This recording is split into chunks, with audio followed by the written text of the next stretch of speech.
Welcome back, dear viewers. We just watched a small clip introducing the long-awaited Messiah, the promised Messiah, alayhi salam, and we will continue the discussions with Mansour Klaksab. But joining us also on Skype now, we have Nasir Bonsusab, who is the national president of the Youth Association of the Ahmadiyya Muslim Community in Ghana. And I'll be coming to you, Nasir Sab. Assalamu alaikum, by the way. Wa alaikum salam wa rahmatullahi wa barakatuhu. Mansour Klaksab, people do say that, especially Muslims, that we have the Quran, we have, the guidance already. What is the need for a Messiah when we already have the guidance? So I think the question is framed in a certain way, which implies that there isn't a need and we have to prove the need for a Messiah. Actually, we don't need to prove the need of a Messiah. If this question is to be asked, it should be asked to the Holy Prophet Muhammad sallallahu alaihi wasallam. So the Holy Prophet Muhammad, peace and blessings of God be upon him, himself has said that there will be a Messiah who will come. He will bring the message of Islam to the rest of the world, and he will be a reformer. So the question, actually, many people, when they ask this question, they seem to think that the Ahmadiyya Muslim community has almost made up a Messiah and said that there is definitely a need for him.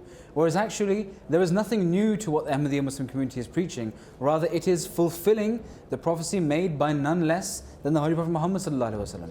So in truth, the question doesn't even need to be answered. It is ask the Holy Prophet Muhammad sallallahu alaihi wasallam. If you do need an answer, the second to this is, if you claim to believe in the Holy Prophet Muhammad sallallahu alaihi wasallam, if you believe him to be truthful, then of course, if he says that there will be a being that will come and there is a need for him, then you will obviously have, even if there is no justification behind it. The third answer is, of course, there is of course a justification needed. Of course, there is a reason why there is a need for the Messiah. If we look around the world, is the state of the Muslims, anyone who does not believe in the Messiah, ask them, is the state of the Muslims something that you are proud of? Or is it something that you think that the state of Muslims, the Ummah as it is, it should be improved? We're not talking about individuals. We're talking about the state of the Ummah as a whole. If it is something you are proud of, then fair enough, maybe there isn't a need. But if it's something that you feel even could be improved slightly, that is when God's messenger is needed. And that is what God says, Zaharu fasadu fil bari wal bahr.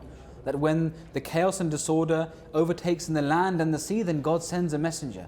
So when God has said there is a need, the Holy Prophet Muhammad sallallahu alaihi wasallam has said there is a need, the times and the period around us demands for there to be a need, then who would ask the question whether there is a need or not? MashaAllah, very well said.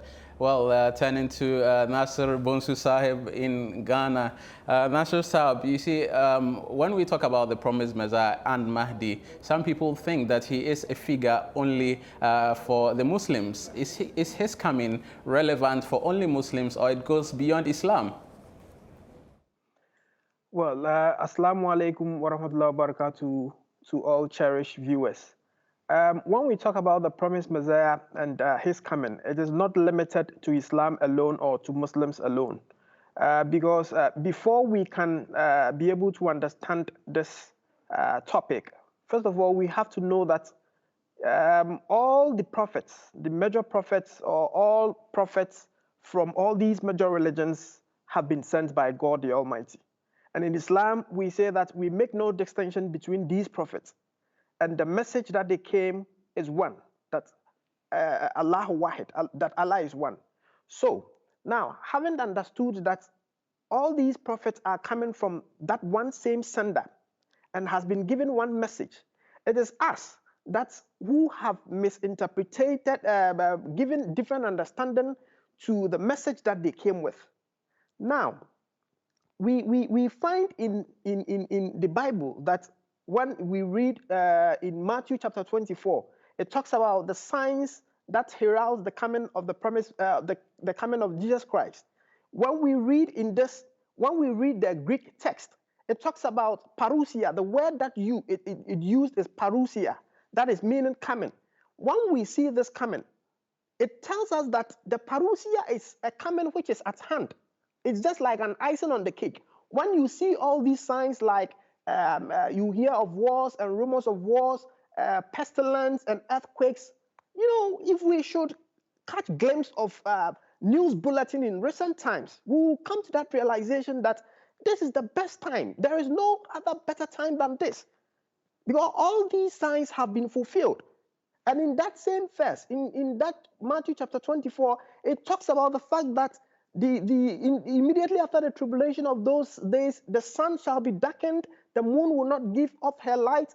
We read in Sikhism, in their scriptures, that they are also expecting that same reformer, and that the sun and the moon will be his helpers.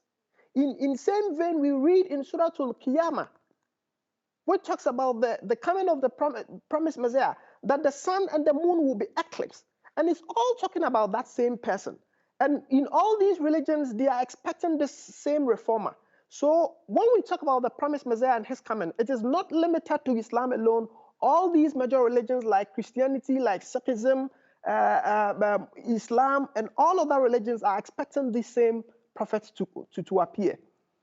Allah, Nasir Bonsu Sahib, yes, indeed, all the major religions are expecting the advent of the promised Messiah, alayhi salam. Well, a very quick one. What was his claim at all when he came? What did he claim to be?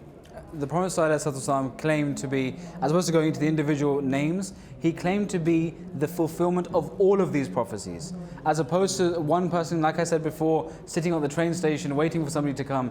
As opposed to this being this illogical and farcical situation where 7 or 8 or 9 or 10 different people are coming to lead people back towards God. You would struggle to think, who am I going to follow? This man claims to be from God, this man claims to be from God, this man claims to be from God. As opposed to this, Hazrat Masih Maud came in the perfect logical solution.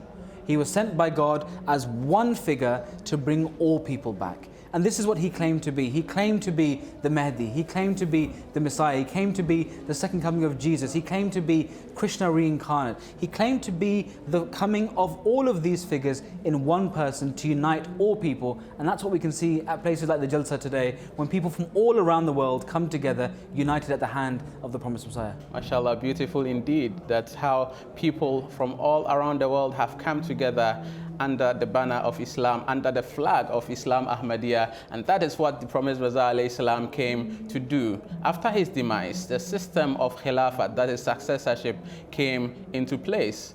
And currently we have the 5th Khalifa in the person of Hazrat Mirza Masroor Ahmad. May Allah be his helper. This is a system of spiritual successorship. And we are privileged to have the 5th Khalifa in our midst today in the UK. We want to take a short clip about this 5th successor, who is in the person of Hazrat Mirza Masroor Ahmad. May Allah be his helper. Thank you, guests, all of you. Join us as we take a look at that clip.